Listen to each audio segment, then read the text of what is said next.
Hello साहब, तिवारी जी के यहाँ से बोल रहा हूँ। अच्छा बताइए। सीए आपके, उन्होंने मेरे को बताया था कि मैं आपको थोड़ा सा फोन करके इन्फॉर्म कर दूंगा। साहब, टाइम है आपके पास? करी तो बात हुई थी तिवारी जी से मेरी, वो बता रहे थे टीडीएस वगैरह के नहीं, बारे में। टीडीएस का तो हो गया, टीडीएस का हो गया। मैं आपको सिर्फ इन्फॉर्म, अभी आपकी बुक देख रहा था मैं, तो तिवारी जी बता रहे थे सीए, वो कह रहे थे कि मैं थोड़ा सा आपको बता दूं। जी जी बताइए। क्योंकि वो ऐसा है ना, टैक्स वैक्स का फिर काम फिर लटक गया था सर। नहीं बताइए। एक सेकंड। 30% टैक्स ये तो पे कर दिया सर हमने आपका, ठीक है सर। जी जी। 10% टीडीएस भी आपका, तिवारी जी ने कहा था टीडीएस। हाँ तो ये तो पता ही है, मेरे को बता दिया था उन्होंने। इसके दो ना फायदे बता रहा था इसको मैं आपके। तो सर 30% जो टैक्स कटा है आपका, क्योंकि सर आपका स्लैब जो है वो 12 लाख से ऊपर है, तो 30% टैक्स कटने का फायदा ये है सर, कम से कम कल को इनकम टैक्स का डंडा तो नहीं होगा।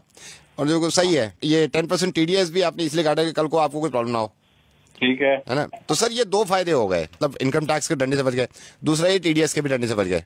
क्या कहना चाह रहे हो? ये तो मुझे ही पता है। नहीं, मैं नहीं, कम से कम इस जिम्मेदारी से बच गए ना।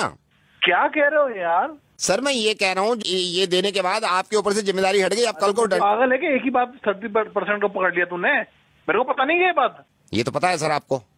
तो 30% टैक्स दे दिया तो इनकम टैक्स का डंडा आप पे नहीं पड़ेगा, आपकी जिम्मेदारी खत्म, आप बुरा मत मानिए सर। लेकिन इनका डंडा पड़ गया, ये क्या होगा फिर? यार रोजे रमजान में गालियां दिलवाएगा, क्या रह गया? सर ये क्या सर 2.5% ज़कात है? 2.5% ज़कात। साहब मैं माजरत चाहूंगा कि रोजे में मैं आपको ज्यादा बुलवा रहा हूँ, लेकिन ये 30% टैक्स दे दिया आपने, जो कि बहुत अच्छी बात है, क्योंकि एक उसूल है हिंदुस्तान का कि आप अगर 12 लाख से ज्यादा कमाते हैं तो 30% टैक्स देंगे, और देने के बाद मुतमईन हो जाते हैं इस बात से कि अब कोई जिम्मेदारी आपकी नहीं है, ना ही किसी चीज की पेनल्टी पड़ेगी। टीडीएस दे देते हैं आप 10%, साहब 2.5%, वो भी आपकी इनकम पे नहीं, आपकी सेविंग पे, सिर्फ 2.5% ज़कात, जो कि आप नहीं देते हैं। आप बिल्कुल ये मत समझिएगा कि मैं इस चीज के लिए शर्मिंदा करना चाह रहा हूं आपको, मैं नाम तक नहीं बता रहा हूं भाई। मैं सिर्फ ये कहना चाह रहा हूं कि अगर आप इनकम टैक्स नहीं देंगे तो उससे जाती तौर पर किसी एक इंसान को परेशानी नहीं होगी, वो हमारे मुल्क की तरक्की के आड़े आता है। लेकिन अगर ज़कात नहीं देंगे, वो भी सिर्फ 2.5%, कोई ना कोई तो अल्लाह ताला ने आप में ये बात देखी होगी, सलाहियत देखी होगी कि ये एक ऐसा बंदा है मेरा जिसको मैं इतना दूं, इतना नवाजूं, और अल्लाह ताला को पूरी उम्मीद होगी देने से पहले कि ये इंशाल्लाह उस पैसे में से ज़कात निकालेगा और उन लोगों की मदद करेगा जो मुस्तहिक हैं, जो परेशान हैं, और खास तौर से इस महीने में, जिस महीने में ज्यादा से ज्यादा निकालना चाहिए। मैं माफी चाहूंगा सबसे पहले कि मैं इस तरह आपको फोन कर रहा हूँ। मैं रेडियो मिर्ची से नवेद बोल रहा हूँ असलम भाई, और इस बात की किना मत रखिएगा दिल में, वो आपसे मोहब्बत ही करते होंगे जिन्होंने ये बताया कि आप उन्हें प्लीज समझाइए कि वो ज़कात दिया करें, क्योंकि वो भी ये चाहते हैं कि आपकी आखिरत संभल जाए। फोन मत काटिएगा, मैं छोटी सी बात आपकी इस बच्चे की कराना चाहता हूँ। मैंने फोन पे इनको होल्ड पे रखा हुआ और ये बहुत देर से इंतजार कर रहा है। मैं रेहान, जरा फिर से बताना, तुम्हारी अम्मी ने आज रोजा रखा है? नहीं रखा। रेहान क्यों नहीं रखा रोजा उन्होंने? क्योंकि मेरी अम्मी बीमार है। तो तुम्हारे अब्बू क्यों नहीं इलाज कराते तुम्हारी अम्मी का, ताकि वो रोजे रख सकें? मेरे अब्बू के पास पैसे नहीं है। ये जो बच्चा है, इनकी वालदा को कैंसर है। इनकी वालदा रोजे यूं नहीं रख सकती क्योंकि ये बीमार हैं। बीमार इसलिए हैं क्योंकि ये इलाज नहीं करा सकती।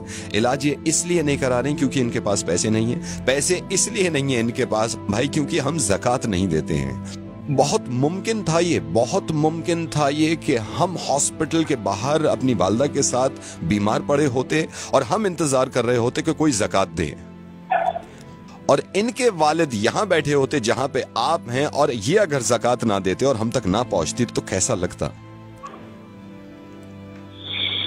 आपके माशाल्लाह 2 मासूम बहुत प्यारे बच्चे हैं, और मैं ये दुआ करूंगा कि इंशाल्लाह बहुत लंबी उम्र हो उनकी और बहुत तरक्की करें वो। टैक्स नहीं देते हम तो कितना घबरा जाते हैं कि नोटिस आ जाएगा इनकम टैक्स की तरफ से।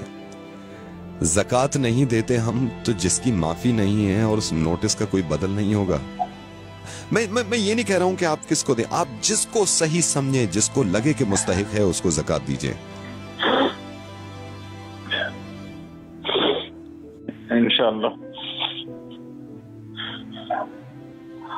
ज़कात जरूर दूंगा, और इस बच्चे को अगर जरूरत हो किसी चीज की तो मुझे जरूरत है। इस बच्चे को अब जरूरत नहीं है, इस बच्चे तक पहुंच गया। लेकिन हमारे ही हिंदुस्तान में बहुत सारे बच्चे ऐसे हैं जो इंतजार कर रहे हैं हमारी ज़कात का। अल्लाह ताला अजर दे आपको इस चीज का।